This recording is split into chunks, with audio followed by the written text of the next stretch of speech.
Good morning. This is KELOLAND On the Go with all you need to know in news and weather as you start your Sunday. We also have your border busters, but first, our top story. Capitol Hill is mourning the loss of U.S. Senator Lindsey Graham of South Carolina. In a statement posted on social media, his office says Graham died Saturday night from a, quote, brief and sudden illness. Just hours ago, Senate Majority Leader John Thune of South Dakota released a statement saying, quote, "My heart is heavy." Thune went on to say that Graham, quote, "believed in the might of America to achieve good in the world and dedicated his life to advancing that cause." Graham was 71 years old. A Mexican restaurant in Yankton is damaged after a vehicle crashed into it. The Yankton Police Department tells KELOLAND News the incident happened at around 11:40 a.m. at El Tapatio Family Mexican Restaurant yesterday. Police say the driver was taken to a nearby hospital to be treated for his injuries. The restaurant also posted on social media that the building was inspected and deemed safe to open. We're learning more about a welfare call in Hamlin County that ended with an arrest and one sheriff's deputy hurt. The Hamlin County Sheriff's Office says the incident happened on Wednesday, July 1st, around 8:30 p.m. Authorities were checking on a person believed to be traveling through Hamlin County.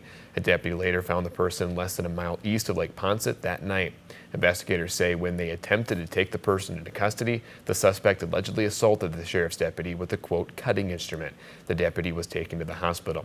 Authorities say the suspect is a 20-year-old Lake Norden woman who was arrested on charges of aggravated assault against law enforcement.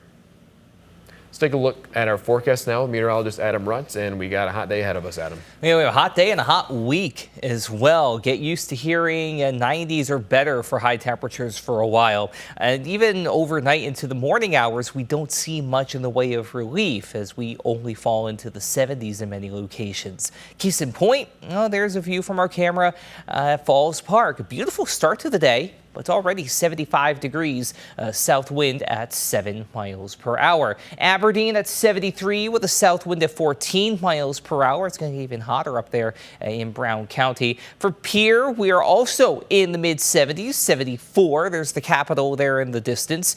Southeast wind at 5 miles per hour. And then we have Rapid City, 74, beautiful blue sky with a south wind at 14 miles per hour. You notice the commonality there. All of those wind directions were coming up from the south. That's going to bring in more warmth and more heat. 70s just about across the board, unless you're in Buffalo and Custer this morning, 68 and 69 degrees respectively. Areas like Sisseton and Spearfish are already almost at 80 at this early stage of the game. And there is that southerly wind at 10 to 20 miles per hour in many locations, 5 to 10 miles per hour for southeastern KELOLAND. We have heat headlines to talk about. We have fire weather concerns to talk about, and not much else. But we'll break down details of your 7-day forecast all the same coming up. Thanks, Adam. Well, as he said, it has been hot so far, but that did not stop people from coming out to Lallycooler at the Birdcage in Sioux Falls. Despite the heat, crowds gathered to celebrate music and found ways to make the best of it. We were hiding in the shirt tent. Yeah, I said we might as well get used to it. I mean, yeah, get a tan. Yeah, it'll go away at some point, but stay hydrated here and there. At last year's event, officials estimated attendance was around 10,000 people. This year, they're hoping for another strong turnout. The Brookings Summer Arts Festival is back this weekend with plenty of art, food, and live music. The festival features several different types of art, from pottery, paintings, to woodwork for anyone to enjoy. There's just so much talent that come from all over the country, and anybody that's attended, they know that that's a fact. Every year there's just so much to see. Today is the last day to go and enjoy the festival at Pioneer Park in Brookings. You can enjoy a special meal at Sanaa's 8th Street Gourmet today. 50% of the proceeds from the meal will go toward the town of Highmore, which was hit with 130-mile-per-hour wind in June that damaged 80% of homes and 90% of businesses. The other half will go toward World Central Kitchen. The fundraiser will go from 10:30 a.m. to 1:30 p.m. And today is round 6 of the Midwest Extreme Dirt Track Series at Sioux Valley Cycle Club. Practice starts at 10 a.m. with ATV racing to follow. Admission is $20, but children 6 and under are free. If you're still in the mood for racing, head to Hall of Fame night at Houston Speedway in Brandon. Gates are open at 5 p.m., hot laps begin at 6:30 p.m., and racing starts at 7:30. And shop local markets, jewelers, food trucks, and much more at the Sunday Vendors Market. It goes from 10 a.m. to 3 p.m. on the corner of 12th and Ellis in Sioux Falls. If you're hungry, head to the Sunday night shrimp boil at Look's Marketplace in Sioux Falls. It goes from 4 p.m. to 8 p.m. and includes shrimp, sweet corn, red potatoes, house-made sausage, and a cheesy corn bun. It's $35 per person. Just Adam Rutt.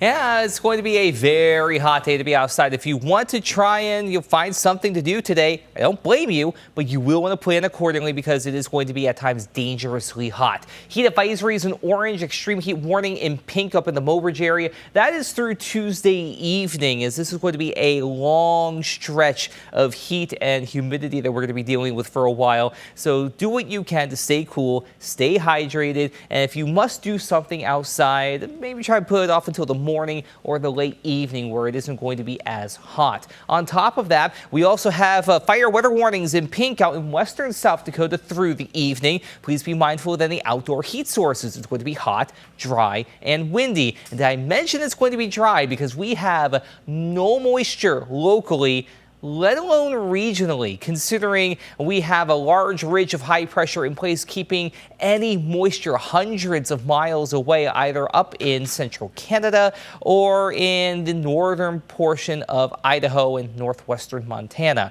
And as we take a look at Futurecast, yeah, there is just absolutely nothing going on. And even though we do try to get a little frontal boundary on occasion to come here and there, that's really not going to do much of anything to help because we don't tap into any moisture. All of that rides along the ridge, goes up and over, and as a result, we get absolutely nothing. Just a lot of heat and a lot of humidity at times. Highs today in the 90s East River, 100 or better West River outside of maybe areas along the Black Hills. And even then, you don't see too much relief there. And speaking of not too much relief, overnight lows tonight in the 70s. A couple of 60s here and there, but they're going to be an exception to the rule. Here's your 7-day forecast. Sunny and hot through at least Friday, maybe a few clouds by Saturday at 97, but either way, we are going to be flirting with 100 in Sioux Falls on a couple of occasions, so we'll see how we go from there. In Aberdeen, either side of 100 through at least Thursday, likely Friday as well.